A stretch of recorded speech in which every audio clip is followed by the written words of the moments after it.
Postpartum depression is mostly caused by maternal hormones due to pregnancy. Most women or some women are more predisposed to having this condition than other women. The essence of this video is to talk about the predisposing factors.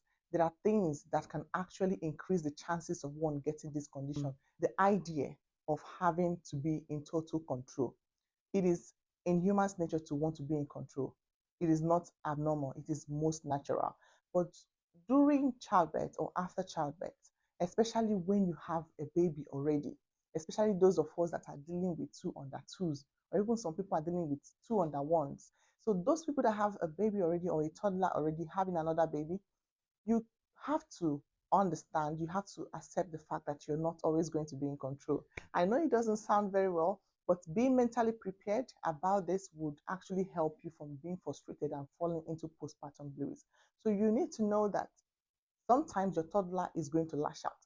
Sometimes they are going to have their tantrums. And you do understand that the more babies grow, the more they are developing and adding other new characters into their already formed characters, like anger tantrums, like being very messy, like talking, always asking for your attention, making noise. So when you're pregnant or while you're pregnant for your new baby, you need to have in mind that sometimes some things will be out of your control. You cannot tell or control when your newborn wants to start acting up.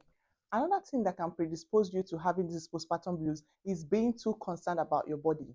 I mean, it's good and it's advised that women, pregnant women or postpartum women should not totally neglect their body. That is understandable. But when you're overly picky, overly interested in what is going on in your body, the changes in your body, every time you're looking at the mirror, every time you're thinking, oh my God, will I ever come back to normal? Every time you're, literally so interested with what is happening in your body, especially within the first 2 months of giving birth, you are most likely to go into postpartum blues. Another thing that can land you into this condition faster than any other thing is not having help around.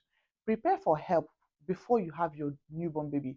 Prepare for help, even if you're not going to have help, especially for those of us in diaspora. If you're not going to have any help around, or you're a single mom or anything like that, try as much as you can to prepare like food, cook and stock up your house before your baby comes. Stock up your house, because the idea of being in a house, you are hungry and there is no food, it can literally drop you into depression faster than you ever think. You never can tell. You might be hungry and you're thinking that you're depressed. Another thing that can lead you into postpartum blues is having strict routine, strict fixed routine, or strict fixation of how things should work out. When you have your newborn, when you come back from the hospital, the thing that should be your priority is rest. Rest should actually be your priority.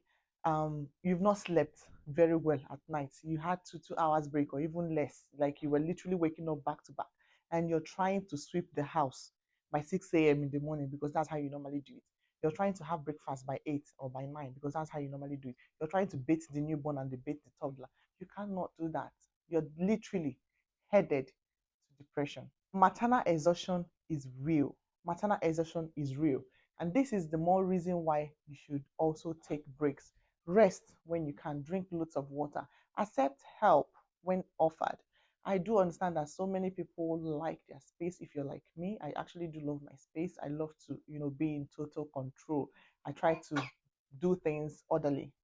I try to, do things orderly and as at when due, like how I want. I literally have a to-do list every day. My bad.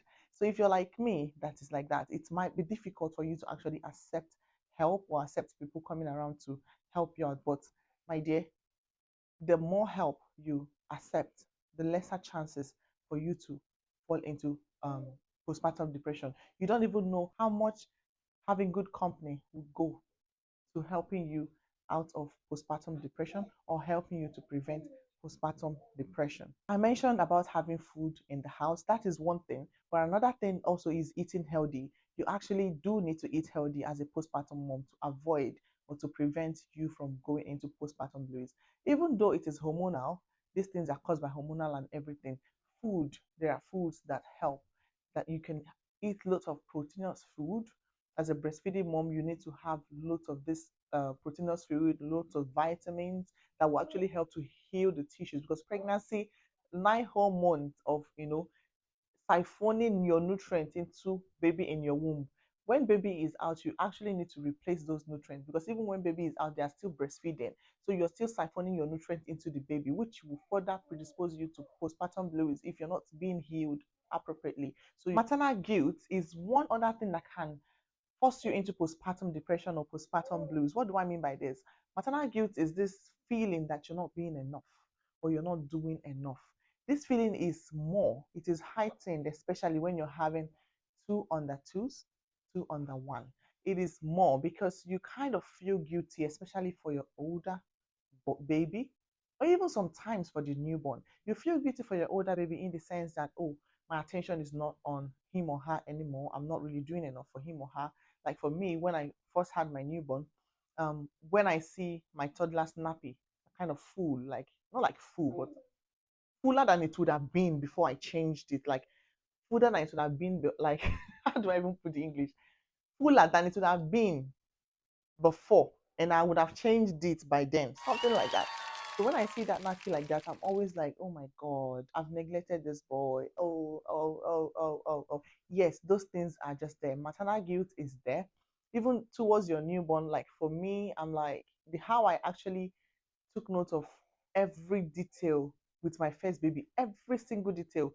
Baby will cry, and I'm calling 911, I'm calling GP, I'm calling them to complain that baby has cried for 30 minutes, or baby is crying, there's something in the tummy, baby is having this, baby is having that. Those simple details. I'm no longer doing those things with my newborn.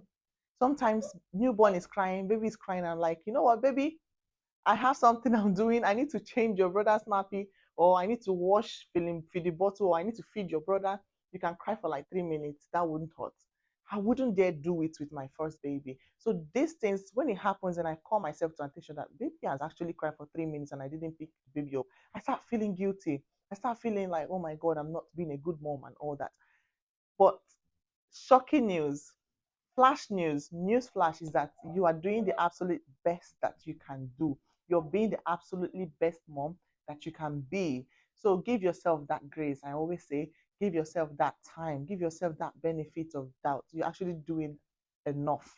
See, instead of seeing this version of you're not being enough or you're not doing enough for your babies, see it this other way. You are now having more experience. You're now a very experienced mom than you used to be. See yourself as being a better mom than you were. You have more experience now, and you're giving this version of a super mom to your newborn. If you see it that way, you're going to ease off the maternal guilt and you'll be fine. You are doing absolutely fine.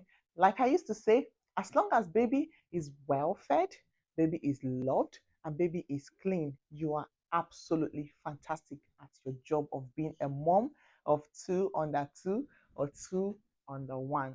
If you like this video, please don't forget to give it a thumbs up.